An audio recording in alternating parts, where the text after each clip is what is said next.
Барлық тірі организмдерде өзіндік өмір ұзақтығы тән. Жас ұлғайған сайын мидың жұмыс істеу қабілеті төмендейді, есту және көру нашарлап, бұлшық еттер мен буындар әлсірейді. Бірақ дені сау адамдарда бұл өзгерістер 65 жастан кейін ғана көрініс табады. Денсаулығын сақтау үшін адамдар қалыпты салмақ ұстап, дұрыс тамақтану керек. Жас ұлғайған сайын ағзаның жұмыс істеуі баяулайды. Сондай-ақ ас қорыту жүйесі де баяу жұмыс істейді. Нәтижесінде тамақ баяу қорытылады. Күні бойы аз мөлшерде 4-5 рет тамақтану керек.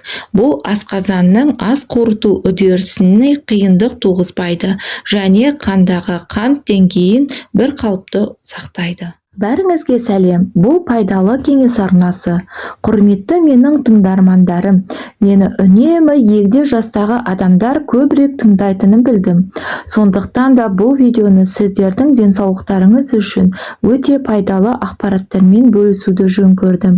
Видеоны соңына дейін қарауларыңызды сұраймын. Бұл видеодан егде жастағылар қандай тағамдар жеу қажет, қандай сақтық шараларды қолдану керектігін айтамын.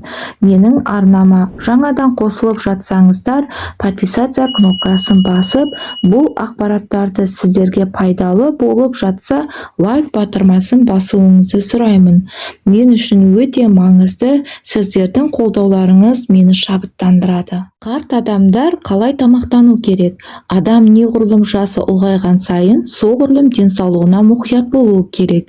Кез келген жаста өзіңізді жақсы сезініп, керемет көрінгіңіз келсе, күнделікті не жейтініңізді қадағалауыңыз керек. Егде жастағы адамдарға арналған дұрыс мәзірлердің бірінші ережесі дәрумендердің, минералдардың және микроэлементтердің жетіспеушілігін болдырмау.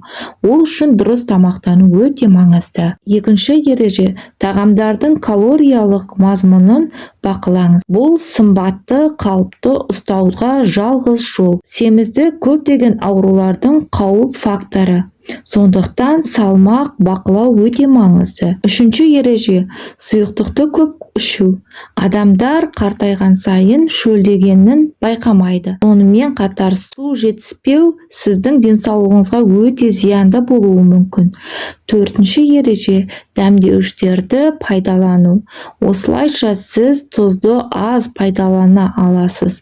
Бұл гипертониясы бар адамдар үшін өте маңызды. Бесінші ереже шамамен бір уақытта тамақтануға тырысыңыз. Өмірде әрбір іс алдын ала дайындықты талап етеді. Сол секілді таңғы асқа отырмас бұрын келесідей дайындықты жүзеге асырған дұрыс. Бірінші, ұйқыдан тұра салысымен адамның асқа деген тәбеті бола қоймайтындығы белгілі. Сол себепті жуынып болған соң бір стакан жылы суды ішу қажет. Су қан айналым жүйелері мен ішек асқазан жолдарын іске қосады. Екінші, таңғы жаттығудың 3-4 жеңіл түрін жасаған дұрыс. Толық 15-20 минут бойы жасаған жаттығу өте пайдалы болмақ. Таңғы асқа жарма өнімдерінің пайдасы зор. Жармадан дайындалған тағамдар ұзақ қорытылғандықтан адам біраз уақытқа дейін тоқ жүре алады. Мысалы, жармадан дайындалған ботқа. Осыған орай дәрігерлер адам ағзасын көмірсуға байытатын 3 түрлі ботқаны тұтынуға кеңес береді. Олар қарақұмық, күріш және сұлы жармаларынан дайындалған ботқалар. Сонымен қатар дұрыс әрі толыққанды таңғы тағамдарды реттеп, кальцийге бай ірімшіктер 1-2 тілімнен, майлығы аз сүзбені түрінде бал, жаңғақ, жеміс шырындарын тұтынуға ұсынады. Кез келген диетолог сұлы жармасының пайдасы жайлы айтады. Ол құрамындағы баяу көмірсулар мен жасұнықтардың жоғары мөлшерінде ерекшеленеді. Сондықтан оны таңғы асқа жеу ұсынылады. Одан кейін ұзақ уақыт тойып жүресіз. Сондай-ақ сұлы жармасы өсімдік ақуыздарына, дәрумендер мен минералдарға және В тобының бірнеше дәрумендеріне бай. Бұл элементтер ағзадағы қажеттімен қамтамасыз етіп қана қоймайды, жүрек қан тамырлар ауруларының да алдын алады. Қышқыл сүт өнімдерінің ішіндегі ең пайдалысы сүзбе. Себебі оның құрамындағы адам ағзасына жеңіл сіңетін ақуызы аминқышқылдарға толы. Олардың ішіндегі ең пайдалысы метионин. Метионин бауырдың жұмысын реттеп, ағзаны уланудан сақтайды. Сонымен қатар ағзадағы холестерин деңгейін төмендетеді. Қан қысымды реттеп, ұйқыны жақсартады және стресстік жағдайларды болдырмайды. Бір ауызбен айтқанда, сүзбенің адам ағзасына пайдасы өте зор. Сүзбенің құрамында кальцийге өте бай, әрі калий, фосфор, магний, темір бар. Ал дәрумендерден А, В, С, Р, Е кездеседі. Сол себепті сүзбе түрлі аурулармен ауыратын адамдарды тұтыну керек өнімдердің бірі. Мәселен, жүрек қан тамыры мен жүйке жүйесіне ауыратындарға, жоғары тыныс жолдарының қабынғанда, бауыр мен бүйрек ауруында сүзбені өз мәзіріңізге қосыңыз. Сонымен қатар қант диабеті мен қан қысымы артқанда да пайдаланған тиімді. Алайда шамадан тыс тұтынбаған жөн.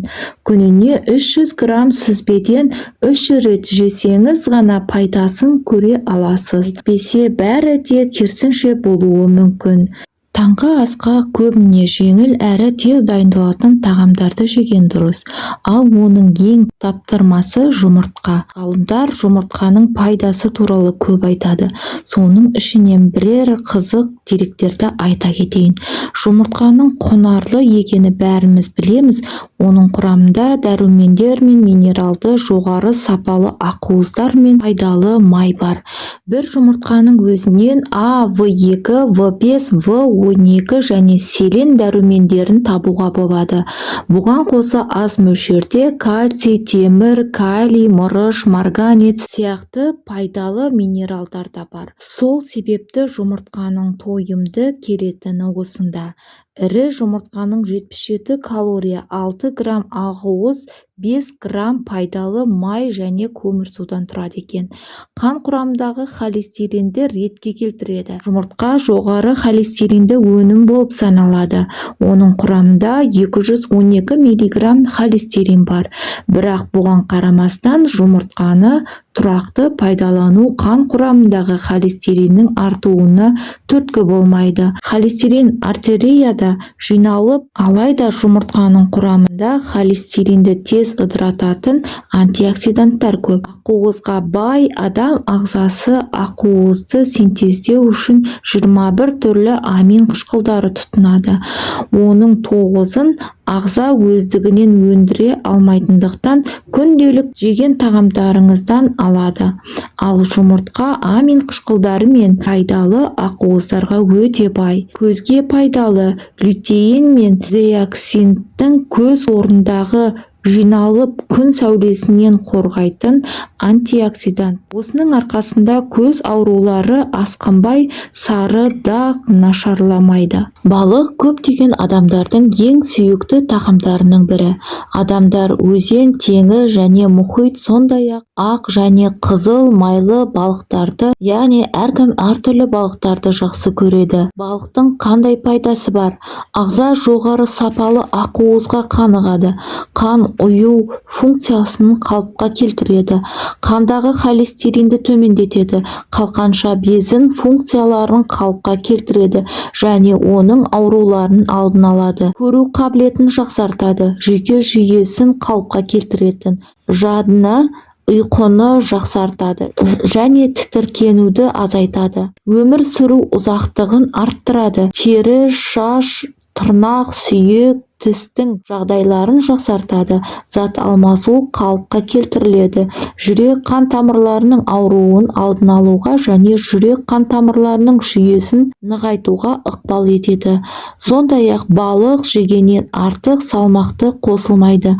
Тіпті майлы балықтың өзі де құрамында майлы қышқылдарының арқасында салмақ қосуға ықпал етпейді және оны тұтыну арқылы артық салмақтан арылуға болады. Менің айтқан кеңестерім сіздерге пайдалы болды деген сенімдемін. Ауырмаңыздар, ем болсын. Алдағы уақытта менің видеоларымды қарау үшін подписаться кнопкасын басып кетулеріңізді сұраймын.